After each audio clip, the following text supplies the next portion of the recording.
Okay. Okay. So we'll go ahead and use the microphone, even though I don't think you guys really need it. Thank you for joining us today. We're going to just have a very informal and fun conversation about all the things that Maria writes about. No topic is off limits to you. But I just kind of wanted to start with saying really how proud I am of you for this work, because I know it's been on your heart your whole life.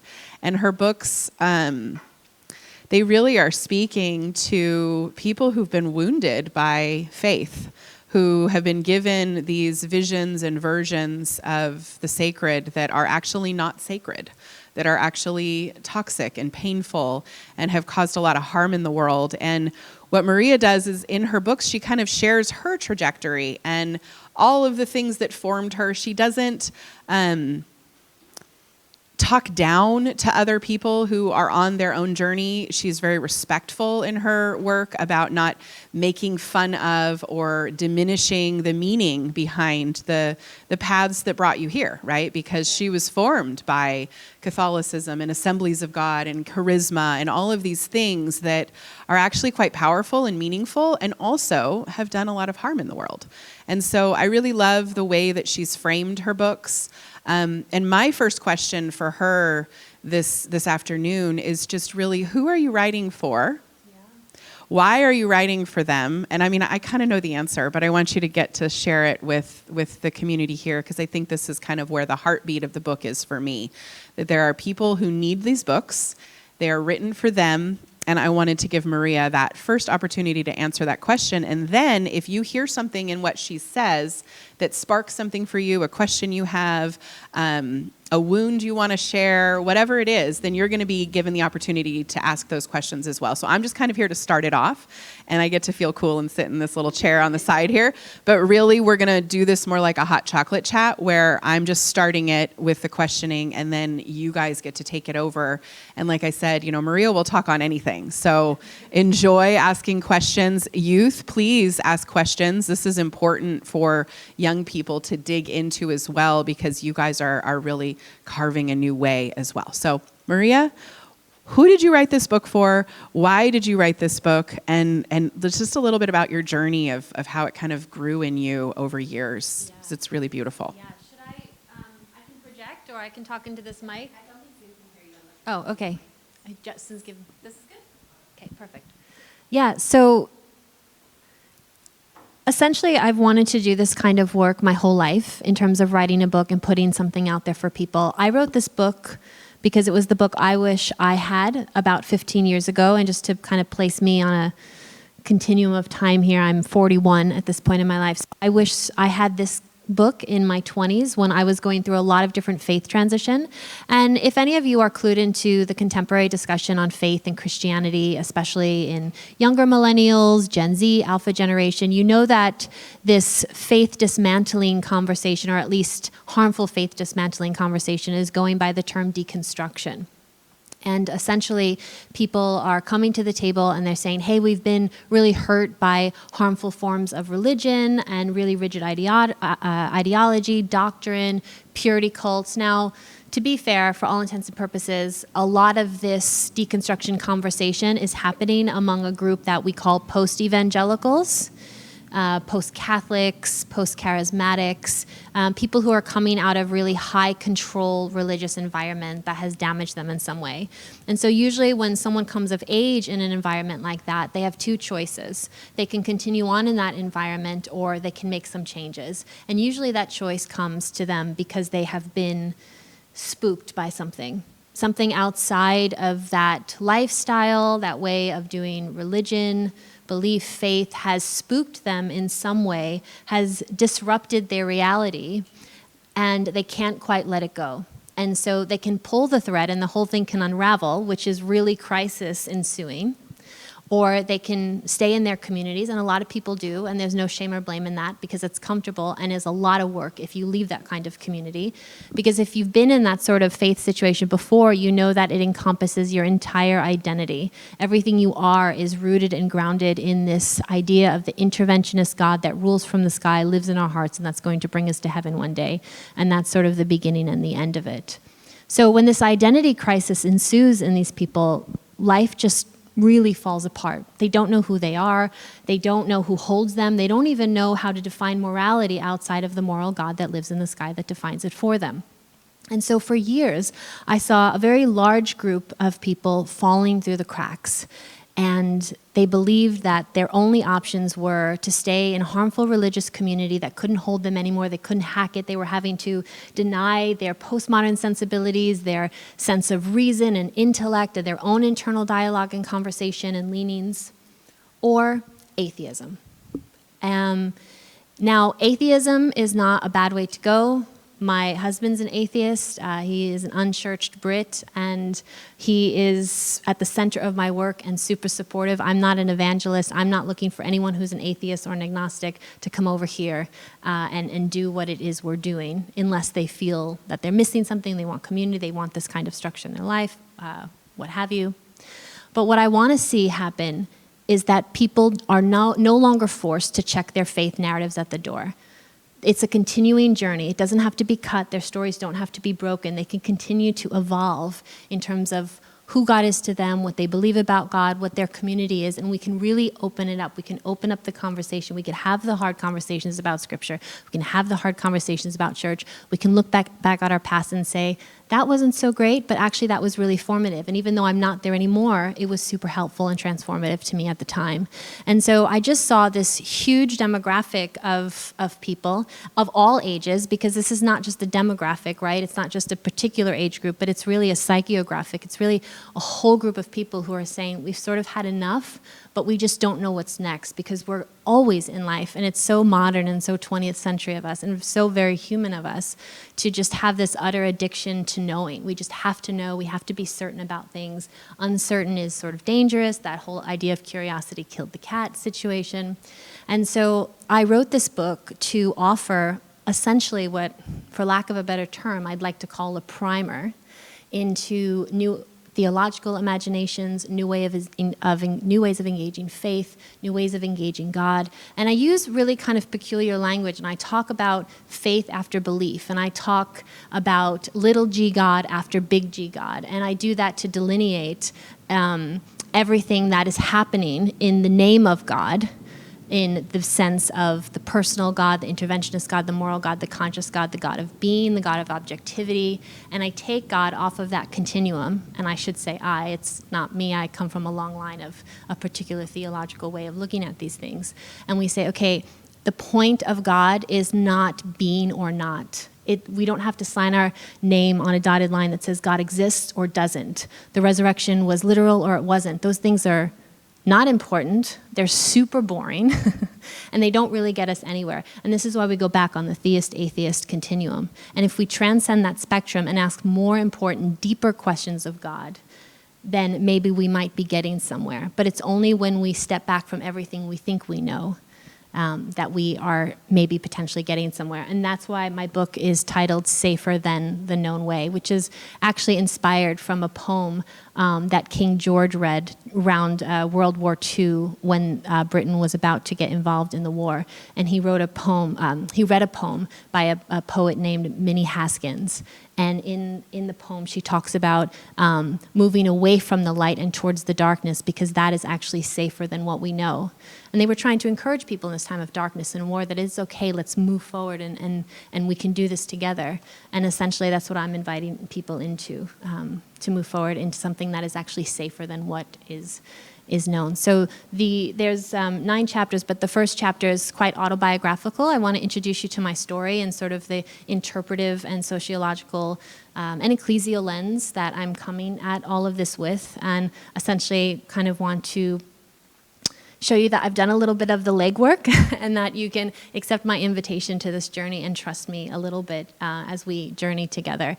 And then I go into all sorts of pieces that are important for this journey, like where we are as an American church, as a Western civilization, what Christianity means in those contexts. I talk about a particular theological lens, which I have found really, really helpful in my own journey, called radical theology. I don't know if you guys have engaged Peter Rollins or John Caputo or guys like that. That's all in the radical theology tradition, which is actually birthed out of the Death of God movement of the 1960s. Really important for where we're at in the 21st century when it comes to God and America and the West. And I just kind of go on from there, and I just invite people to use some theological imaginations, and I insert some tools to help get us going as a guide. My books are not like think like me, believe like me, come to this side. It's really an invitation to your own journey and to let you know that you're so not alone in this.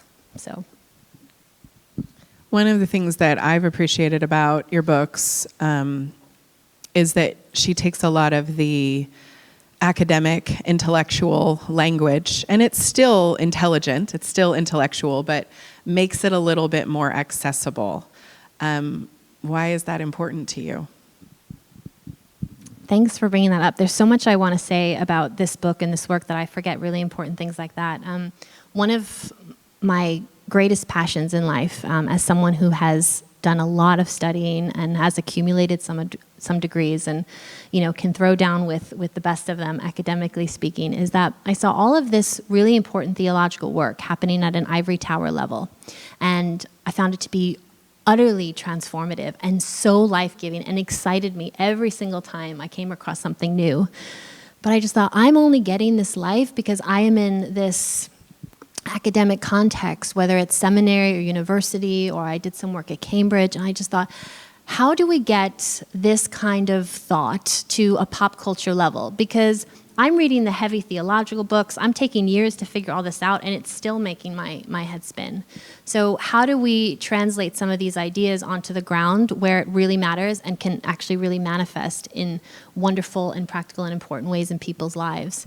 And so I wanted to write a text that attempted to do that. And so when you read this book, I hope, if you do read the book, I hope that you feel two things. I hope that there's a sense of resonance that you're reading and you're going, yep, I'm tracking with you, Maria. This works for me. I'm feeling this. I'm vibing.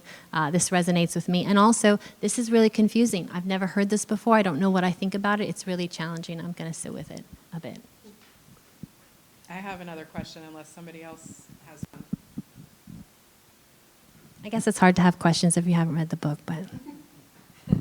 Well, I was going to read just a little paragraph from your book, Reconfiguring, which is a series of essays. So it's not chapter by chapter build. It's short essays. And this one comes from, I think it's called Reconfiguring.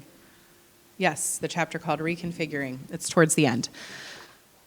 Maria says, what if we pursued the emptiness and the genuine despair of the tragedy of life by saying, well, F the emptiness and F the despair. It is there. Yes, we know, we see you, and we've experienced you. But no one and nothing gets to run my life or steal the bit of blip I'm living, because while it may be all I or we have, to feel the breath moving through our nostrils and down into our lungs and out again is a miracle. To feel the touch of someone who loves us, to fly high above the clouds, to drink that perfect cup of coffee, and even to cry with our friends and ourselves in grief as those we love pass on. Well, that is human. It has nothing to do with a God that may or may not be in the sky, a life to come, or all the terror we find around us daily. But perhaps our true defense against the despair is a life lived deeply, leaving room for a bit of mystery, magic, and fantasy, knowing full well that perhaps we take part in illusory pleasure, one that is also marked by the ache and sorrow that comes with being fully human. We are aware of our fragility, but revel in it as we ravel and travel towards death. That was all heavy. Sorry.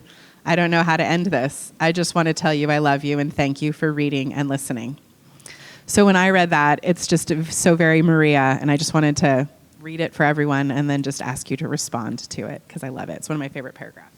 Oh, thank you so much. Well, two things. So Safer is a primer, and there's a lot in there, and it's a 30,000-foot look at all of this stuff, and it's helping us all get a little bit more articulate and conversant with some new theological ideas and how they might filter down into our own lives.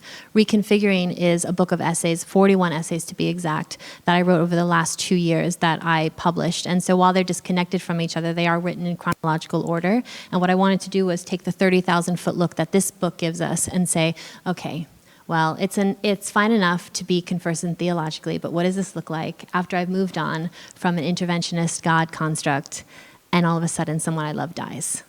Well, everything I just thought about afterlife and eternity, well, that's all on shaky ground now and quite precarious.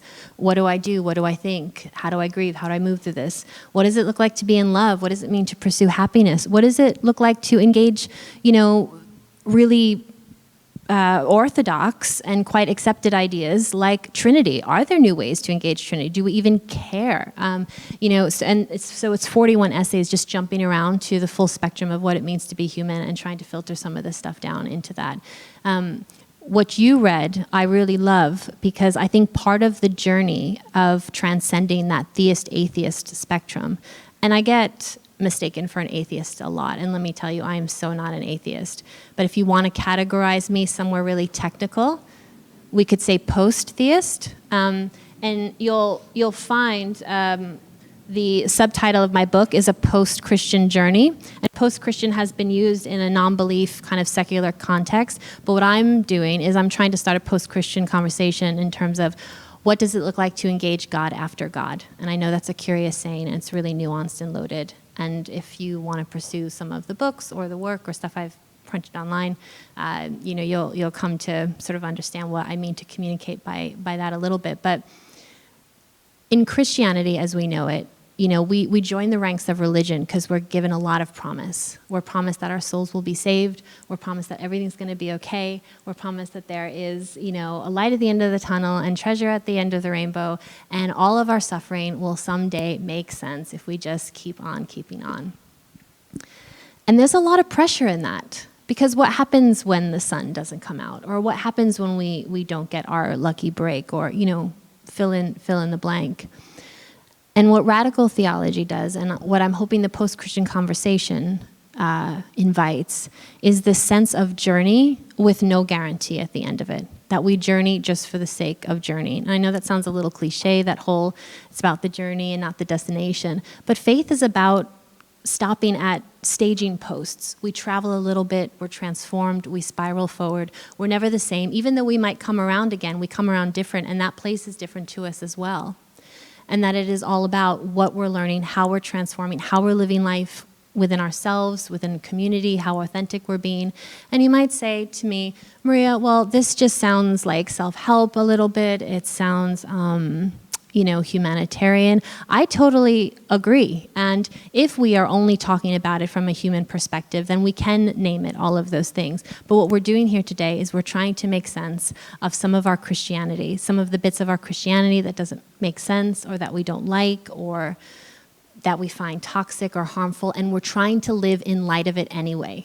We're trying to live in light of the Christianity that we once knew and that may still be forward. So Jesus is still really important. Scripture is still super central and important. As liberal and progressive as we might be, if we want to say we're Christians, Jesus needs to be more than a wet noodle. He needs to be more than a faceless human freedom fighter and a moral teacher. He just has to be. Now, that doesn't mean we have to say, I'm signing my name in blood, he was deity and son of God. But what this conversation means is that we can go past, again, those binaries. It's not up to us. We don't have to say Jesus was son of God or just a good moral teacher. We don't have to say, he was a revolutionary and a humanitarian and a freedom fighter and a justice guy, and he also saved our souls and resurrected physically from the dead. We know this. I love preaching. Scripture is so central to my story and to my life and to my passions. And I can get up and I can talk about the crucifixion and the resurrection because I am talking about what this beautiful text that we call our sacred text is giving to us. And this doesn't mean I have to define Jesus for you or for me. And so it's about also moving past the utter attachment we have to empirical realities and literal and historical realities, and saying when we're dealing with faith and religion and God and the unknown and the uncontainable and the wild and the undomesticated, that we're dealing with theological realities only. And it takes all the pressure off of us, and it takes we're just off the hook for having to define these things. 100%, or that's probably not a good word, but it takes us off the hook for having to know every last thing, why we believe what we believe, ideologies, doctrine, when we take it on its theological level rather than an empirical one. And I'm not sure it's helpful for everyone, but it's been really helpful for me. I'd love to have any of you with a question or a comment. Anyone? I think sometimes this is all still so new for us, so I have one more thought that I'll throw in. I wasn't raised in that high control religion. That was not a thing of my past, my childhood. I would call it, I had to deconstruct the country club church, where we didn't really say the beliefs. We all just were nice to each other and enjoyed each other's company. But one of the things that I experienced after indoctrination in our education system, where every minute of your day is scheduled and bells, and you know that you have a lot to do, but someone's always telling you what those things are. And so as I've been pastoring a community and come out of education as a teacher myself, I started kind of making the connection that some of the trauma that we experience in church is very much related to this idea that our lives have been parsed into little segments, and we have lots to do within those segments, and it's always somebody else telling us what those things are. And I made the connection that's an awful lot like high control religion. And what happens when we leave those spaces, I experienced this myself leaving education, was all of a sudden, what am I supposed to do? How do I live my life? What do I do now? Nobody's telling me what to do. The bell isn't ringing. There's no bell telling me I have to welcome a new set of kids into the classroom and lesson plan for the next group. It was just this sort of big, wide open space that was so incredibly uncomfortable for a very long time. And that was just for me professionally, right? This was just for me as a past teacher who had loved working with my students, but also bell schedule, bell schedule, bell schedule. And so I'm just wondering what you have to say for people who are walking away from more high control religious spaces. Some of us, it may not be a high control religious space, it may be a family space, it may be a space like I explained from education. What do you have to say to us when we're kind of like, what do I do now? It feels super uncomfortable. I don't even know how to take the next step, but that's where a lot of people, I think even people in our community here, have experienced that and even experience it now. What is next? How do I take that next step? So what thoughts or advice do you have for those people? That's such a great question, and it's actually a question I get a lot. And for me, and I talk about it a little bit in the first chapter of Safer, is that I had to come to the place where I allowed myself to not be this superwoman, superhuman person. I grew up Catholic. I became evangelical as a teenager, moved into a fully Pentecostal and charismatic expression of faith all the way through my mid-20s, I would say. And then I started, finding myself post a lot of those things from there. But for me, I needed to get to the point where I allowed myself to just coast theologically and spiritually. I had to be okay with not being the, amazing church girl, Jesus is my boyfriend, I'm leading every ministry, any mission thing that happens, I'm there, I'm volunteering all of my time, and of course not getting paid for any of it. And I had to just be okay to sit back and say, I'm going to lose people probably. I'm probably going to maybe lose some respect. People are going to judge me for what I'm doing. People are not going to understand it, but you get to a point where you have to choose yourself and really your own mental health and your own heart. And I sort of, at the time, called it clearing the channels, because there was a lot of bottlenecking happening in my life because of those things. But I had to get to the point where I was really desperate for that kind of freedom, and it took me years. And I just had to allow myself to coast. And I coasted for some years, and I hate to use the word lucky. I don't really know what else to say about it, but I was really lucky in the sense that I did have time and space to do that. I mean, I was working full time. I had a career, but I was able to just let myself be. And then I got an opportunity to go work and live in south of France, which actually really helped a lot as well. That's why I say I was lucky, because I had this beautiful place I was able to run off to, and I talk about how formative that was in the first chapter. So I think you just have to get to a place where you have to be okay with maybe being misunderstood by others, even though you also maybe don't understand yourself at that time. And you have to know that if it has taken years to get these patterns and these mindsets and like these conditions under which we do faith and engage God set, it's going to take years to undo them too. And I think especially in the West and America, we just want that very quick fix all the time. And I'm speaking to myself, like we're all sort of living under that yoke, I think, of just, you know, okay, you fall apart, well, pick yourself up and get back on the horse, and you just don't have to. You don't ever have to, again, if you want to. I did. I wanted to see what else was left for me in terms of my Christianity, my story. I'm so glad I did, because years later, here's what I'm doing and what I'm up to. But yeah, I think it's just releasing yourself from that pressure and giving yourself time. Like, as you know, a lot of times as Christians, we're told you have to be happy and God is your joy, you know, whatever trope you want to put in there. So it's just allowing yourself to coast, take the time to grieve, to move through. You know, going back to what I said to your first question about the deconstruction community at the moment, chapter 5 in Sefer is all about actual deconstruction, which comes from a really well-known philosopher of the 20th century, a French philosopher named Jacques Derrida. And he was loved and he was hated for a lot of reasons, but he's known as the father of deconstruction because deconstruction is actually a literary term. And it asks us to look at any given text and say, this is not cut and dry. There's more here than just author and audience. This text holds something for us. And if we expose ourselves to an event, if we can expose ourselves to something that is totally unexpected, it may just smack us in the face and leave as fast as it came while we're still feeling the pain of that smack and wondering what just happened to us. There's so many beautiful things about philosophical deconstruction, but again, it stays usually in academic situations, philosophical situations, whatnot. And as I saw this word being used to define this conversation, that is very fair. Like, people have been hurt, they're upset, they've been abused, they've been traumatized, they're angry, they're bitter, they need to heal. The problem is they're carrying around this bitterness, and not only is the bitterness being carried around, but they are flipping that switch very quickly of, I used to believe that, that's all bunk, it's all trash, I'm done, and now I believe this. So they've just re-entrenched themselves in another form of fundamentalism, you know, another type of religious bondage, and they're not actually getting healed. And so part of what I wanted to do with this book was offer the deconstruction community actual real deconstruction that requires a lot of bravery and a lot of leaving ourselves wide open and a lot of unlearning and relearning that faith and life is more like an experience at the Mad Hatter's Tea Party in Alice in Wonderland, where you're just falling down a rabbit hole than anything else. So, Thank you. I love that. Would anyone, Stanley, you ever got a question?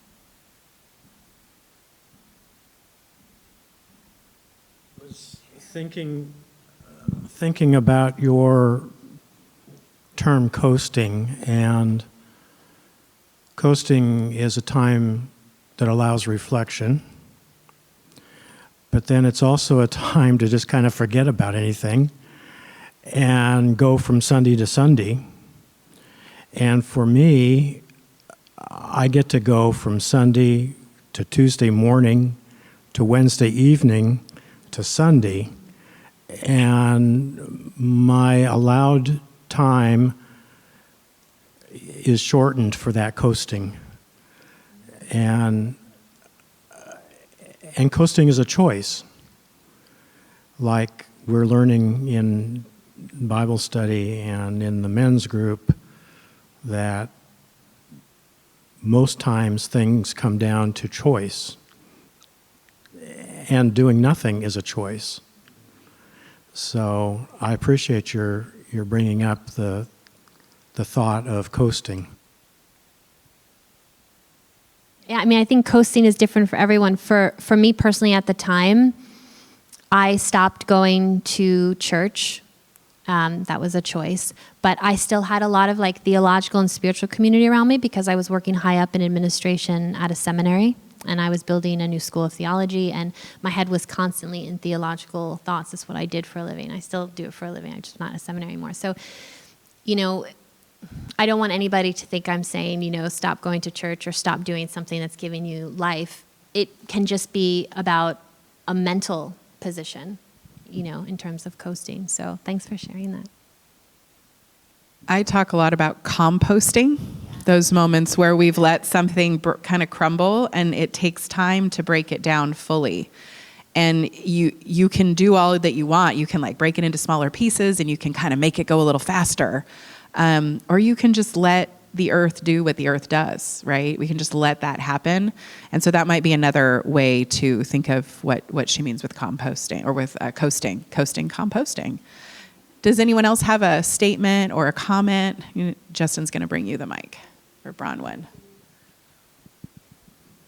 I was wondering if you could talk a little bit about judgment, because, I mean, we obviously see that so loudly in American Christianity, the movements and counter movements, and there's such fierce condemnation on both sides, which everybody thinks is for good reason.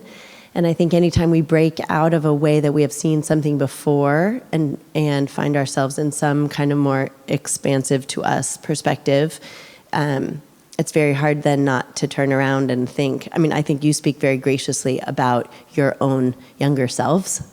But being in your position now and just in general, I think for all of us as we're on our journey of God's presence, and it sounds like some of what you're saying is it's a movement into mystery rather than having to have a articulated, defended explanation for everything. I just wondered if you could talk a little bit about judgment and how you hold where you are with all the other people who are having, I don't know, a spoken experience of God or Jesus and what that looks like. I'm so not looking to take anybody's faith away from them. Like, I've been in rooms with so many people who love to just throw bombs and see pieces just go everywhere. And I just think that is the most unkind, most unpastoral thing someone can do. It's just not helping anyone. It's just making themselves feel better. And it usually comes out of their own bitterness and own brokenness. And for me, I might have had my stint with judgment, but I figured out very quickly that it just bred bitterness in me, and it just bred resentment. And I didn't want to live like that. It felt really toxic to have that in me, and I just wanted to be free from all of it. And so I do a lot of podcasts and I do a lot of interviews, but I'm really careful with who I engage with conversation, because in this whole world that we're sort of talking about, it is really judgy. And I don't like it. It feels really ick. It feels really gross. And so what I'm trying to do is talk past some of that, because there's judgment on both sides. There's judgment in like the conservative Christian community. There's judgment in the progressive liberal community. And if you read my book, you'll find that I have good critiques for the conservative Christian community, but I'm really hard on progressive liberal churches and denominations as well, because I've got some bones to pick with them theologically too. But for me, it just did nothing good for me inside, and it just doesn't open communication. I have some people in my life that are still really close to me that are evangelical, that engage religion the way I used to, and are diehard about it. And it's been hard for me, because while I've tried not to judge them and to continue to sort of keep that relationship open, I know that I have been very judged by them. And that's hard, because my journey has been hard one with blood, sweat, and tears. I've taken a ton of risks. I've done a lot of stuff alone. It's been really hard. It's been filled with loss and grief, but the payoff for me has been wonderful. And again, I didn't start this journey with a payoff in mind. I just wanted to get free and go forward. So I just haven't wanted that judgment piece to sort of be a part of my life and my journey. And it doesn't mean I don't look at people sometimes and I just want to really do a number on them. And I have some thoughts about that, but I don't think let me just say this. I feel like I've been with you guys a couple weeks. You know my heart. So I'm just going to say it, and you guys are going to have to give me the benefit of the doubt, however bad this might sound. But there are a lot of people in a lot of churches and a lot of faith contexts that I could decimate, and I could theologically talk under the table. And I refrain from that a lot because that's really not what I'm after. But I do see a lot of people in like this particular community that I'm talking about, like I said, want to throw bombs and do that decimating, but it doesn't breed life. It just doesn't go anywhere. It's not helpful. I used to sit in seminary classes where professors would throw people off a theological cliff and just break something apart for them that, has been a staple their whole life. It's just not helpful. And I will say one other thing before I hand the mic back. I do a lot of ministry these days, and I love doing it. As you guys know, I'm here. I love preaching. I love doing ministry. I love doing community. But also, I almost only exclusively work with non-evangelical communities at this point, because there's just no real point for me in those contexts. So I'll just be vulnerable and say those few things. Thank you. Does anyone else have a question, comment, share they'd like to offer? Go ahead, Stanley. Do you have the microphone? When are you coming back? Soon, hopefully. Soon, hopefully, very soon. Sadie and I are dreaming and scheming and planning, and we're going to see what we can do. This is actually really fun for us, because while we've been ministry colleagues for years, we don't often stand side by side and do things together. So this has been very special. And I've been at Harbor for years, and I've done my best to sort of support her work as a pastor. And so it's really cool to have her talk about my work and what I do. So. One of the things we'll share with you and maybe cut out of the video Maybe you should edit what some is a lot of Maria's work has been about that individual wanting to get free and needing to leave the high control religion and find this new way. And then one of the questions she often gets asked is, well, how do I find a community that can support me in that? And that's the kind of community we're building here at Harbor. And so one of our visions is in the next few years to create a space where people are being more deeply cared for in their spiritual trauma, and then welcomed into a community that can hold them and that doesn't have to have them list their set of beliefs of, these are the new beliefs that I have that I'm as rigid over as my old set of beliefs was, but that instead to see that sort of liberal conservative argument as two sides of the same very boring coin, and be welcomed into that narrow way that's between the two sides of the coin, that little center that once we make a choice, like Stanley mentioned earlier, and the choice to do or not do a thing, that we're invited into this little pathway that goes through some dark and scary things, can be a little heavy at times. You can feel judged. You can feel a lot of self-judgment during that time as well. And how do you get through? Well, you have a community that's sort of shepherding you through that narrow way. And you've heard me preach on the narrow way many times, and what my belief and what Jesus was really trying to say about that was not that it's exclusive, that it's only for a few people. It's that it's unique to you. It's your narrow way. It's not mine. My narrow way looks different than yours. And what kind of a community can pop up around this belief that we all have our own narrow way, and we all can support each other on our own narrow way and love each other through your dark and scary places, and then encourage one another forward where, hey, there's a light. Hey, there's some green grass up ahead, as the shepherd tells us. Hey, there's some still waters to enjoy. But sometimes we have to walk through those moments where Maria used the term coasting. I've used the term composting. We have to move through those times. And how do we do it? In community. And so that's our hope in the next few years, is to have Maria here. We're looking into some grants and bringing her here to do the individual spiritual trauma work with people that then can immediately connect them to a healing community where they can continue their journey of working it out, a place that's okay with them composting for a while and just letting it be, because that's the path of healing. So that's our hope. So help us vision that forward. And yeah, Stanley, then maybe Maria can get back here sooner than we thought. Does anyone else have any last statements, questions, comments that you would like to make before we wrap up? Can you hand David and then Jason? So one of the things that I'm often struck by when you look at, let's say Jesus is not your boyfriend, but let's say he's the model after which we presume the Christian faith to be. One of the things I'm always struck by is this sort of constant balance of holiness and ministry, which is to say, on one level, he is above the fray.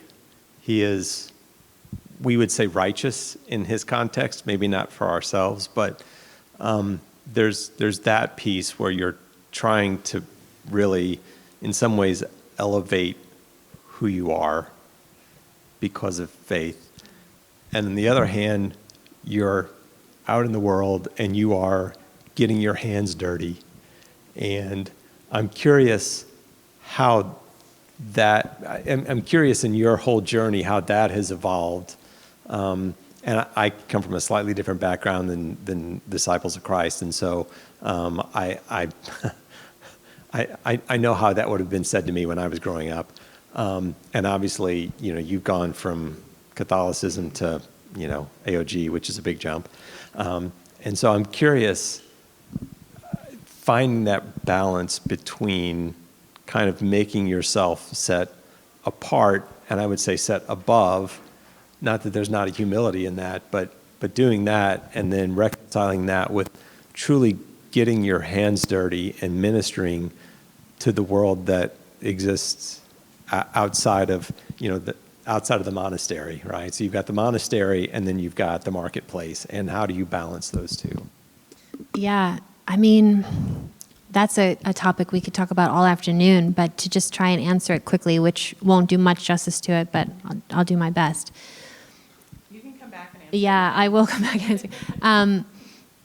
One thing that's guided me in answering your question for myself is my own sense of personal integrity and how I'm feeling in those given situations. My level of comfort versus discomfort, if I feel like I'm being authentic, if I feel like I'm being honest, even when the honest thing is to say, I don't know, or I'm not sure about that, or I'm still working it through.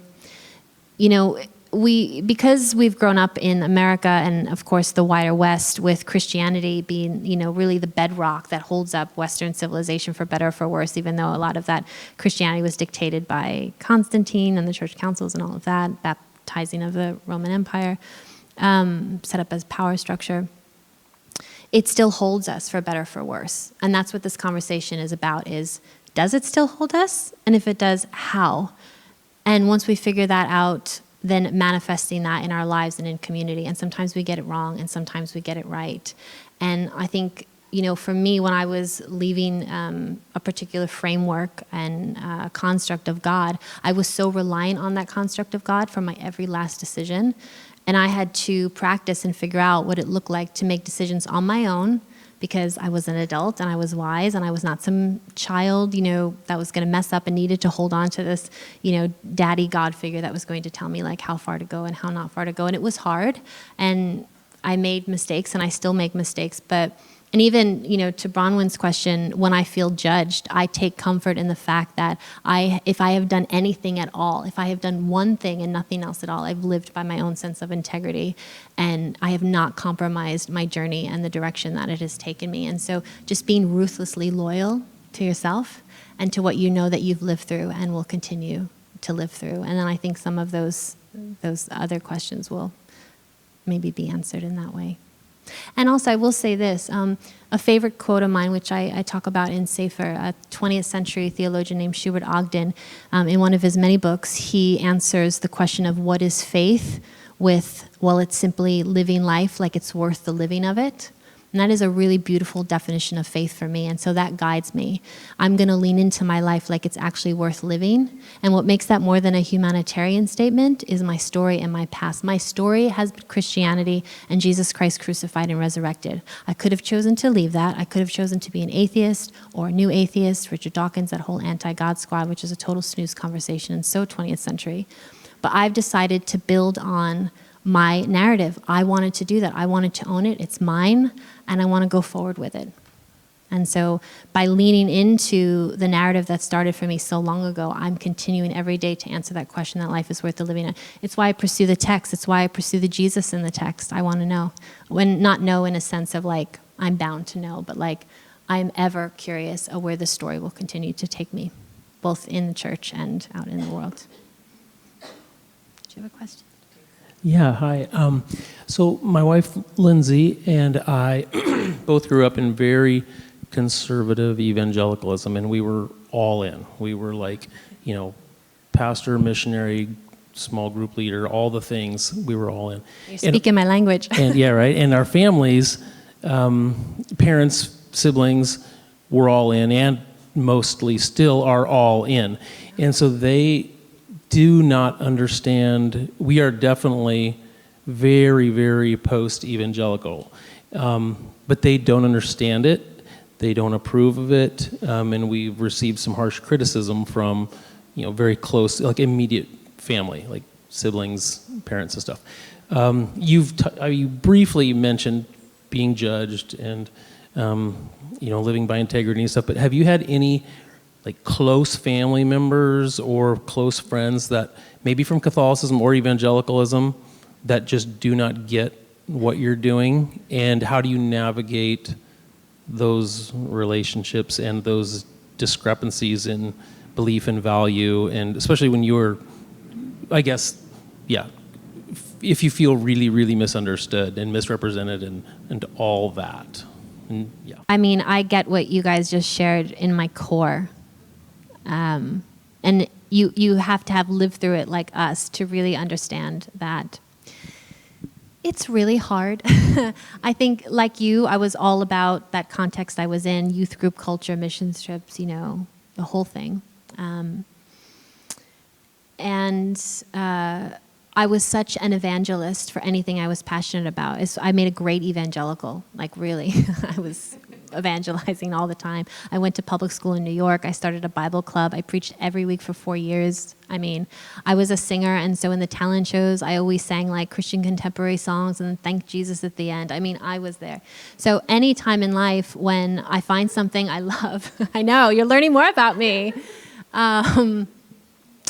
I've just wanted to be an evangelist for it. And so when I started moving on in different faith transitions, and I was reading different theologians and different writers, and all of this stuff was happening for me, I just wanted to tell people. I was a little naive. It was my 20s, and I just thought, oh my God, I want to share this with people because I think that this could do for them what it did for me. And that was a big mistake. And I probably made that mistake over and over again for quite a few years until I finally decided where I have to draw my boundary, where I'm going to get my validation. And I mean, it's hard to say to just be okay with it, because even now, I mean, we're talking about people like my mother and other people in my immediate family, like you mentioned, and it's really hard. And while I know they love me and, they see the work, they see the books, they see the degree, they see the black and white stuff that they can say like, oh, this is so great. I'll get the compliments like, you are such a great writer. Well, I'm not writing to be a great writer. Like, I'm not some fiction author. Like, I'm, talking about the weeds of faith and life and what it means to be human. And I would have hoped that you recognize that, but you can't and you won't. So you compliment me on something, the only thing you can compliment me on, because I don't want to hear I'm a great writer from them. I don't need to hear that from anybody. That's not why I do it. So, yeah, it's just, again, when you have that like pain and frustration, the only thing I can fall back on is the fact that I have loved what I have lived. And I haven't loved it because it's been easy and painless and smooth sailing. I've loved it because I have done it. Like, for better, for worse, I made the choice and I did it. And it's, I guess, a bit of a constellation. It's never going to be what we want it to be. We're never going to get the validation that, or see the light or whatever. And so if you have to reorient yourself in that relationship and readjust your expectations, which is always the moving target, you don't just do it once. But yeah, it's hard. There's no answer to that. I can just share with you what I've been through. Can I share something? Yeah. Is it okay if I share about your wedding? Sure. Really, it's not too personal. I trust you. You can share. Just so that we can see, because it's deep, and I just think you and Lindsay are so courageous, the way you're leading your family into the things that what does it look like? I don't know. We're building it. It takes so much courage to do that. And when I had the privilege of officiating Maria's American wedding, because she had one where Shakespeare was born, but she also had one here in New York. And she gave me some notes that she wanted me to turn into the ceremony, and I did, and I have to say I did a lovely job. I just have to say that because it wasn't very easy, because a lot of the things that she was giving me were her authentic self and her authentic faith journey. And I could see as I was writing this ceremony for her that she was wanting to put herself there. This is who I am unapologetically. And what was so interesting is it was beautiful ideals of faith and theology that were woven into the ceremony that I wrote that were, her. They were uniquely and beautifully Maria. And I spent the rest of the afternoon having to defend myself from the family, right? That did not understand, what do you mean? I don't believe in an interventionist God. I don't understand this. And having to just have those patient conversations with people, some of whom I don't even know who they were, but they were her family, and loved lovingly and adore her, and also don't understand. And so what did they do? As soon as they heard someone else speaking this way, they wanted to come and they wanted to get the answer from me. And what I just kept doing was turning them over to the idea that Maria's on her journey, and this is part of her journey of faith, and it's a beautiful walk, and the faith of childhood is a part of that walk, and she has just continued walking. And so that was kind of the conversation that I had with several of your family at your wedding. And it's this idea that we just keep walking, right? If we stop with what any of us were given as young people and children, whether it's the country club church or the evangelical church or Catholicism or any of the higher control spiritualities that weren't really digging at that idea of what is the point of all of this. If we stop in junior high, our faith is not going to continue to mature, is it? And so what we're offering here at Harbor, and what she does in her spiritual coaching, is helping people just determine what is that next step that I take to continue in the maturing that is mine, right? And so our families and our friends who may or may not understand what journey we're on, they also have a next step for themselves to take that may just keep them right in that same cycle. You guys hear me talk about the hamster wheel. We just step right back into the wheel and we go around and around and around we go. Well, the journey that Maria's walked and that many of you have walked and are continuing to walk is the journey off the hamster wheel. And we don't know where it's going, but we do know that wherever it goes, we're going to be safe as we can be when we're in the bonds of community. And that is the salvation. That's what we're guided on. So I would just say to those who are struggling with those conversations with family, yeah, they're heavy and they're hard. And you may never get to a place where they understand you, and that's okay. They don't have to understand you, and you actually don't have to understand why they stopped walking. You can love them in their comfort and continue to walk on your journey. And so I just really appreciate the work you're doing. It's very important for all of the people here, for those who, if you know someone who's looking to walk on this journey, these are really great books to recommend to them. And then just to remember that sometimes our biggest judges are our own inside of ourselves, judging our own walk. And just to have peace with the idea that this is your journey and you get to have the choice of what step am I going to take from here? And you get to take it here in community. And I just hope that that's comforting to all of you because, like Maria said, there's no easy answers. It's all a mystery, a big, beautiful mystery. So we have to wrap up now. I know that you all probably have more things to say, but we have a lunch we have to get to, and there may be some other Mother's Day things happening today. So can we just thank Maria and tell her, please come home soon.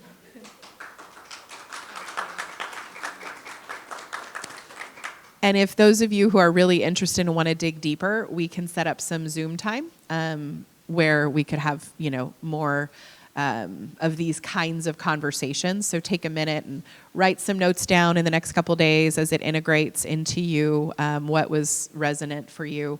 And then we'll set up some Zoom possibilities where we can stay in connection with Maria and her work. All right. Any last words? I'd love to stay in touch with anybody who wants to. So you can find me on Instagram by my full name. You find me Facebook. I have a website, mariafrancescafrench.com, which will point you to any project I'm involved in, anything I'm doing, books that are out, chapters that I've published, whatever. But yeah, stay in touch, say hi. And I have some books here today if you want. I only had a few, and I brought what I had because I was obviously traveling.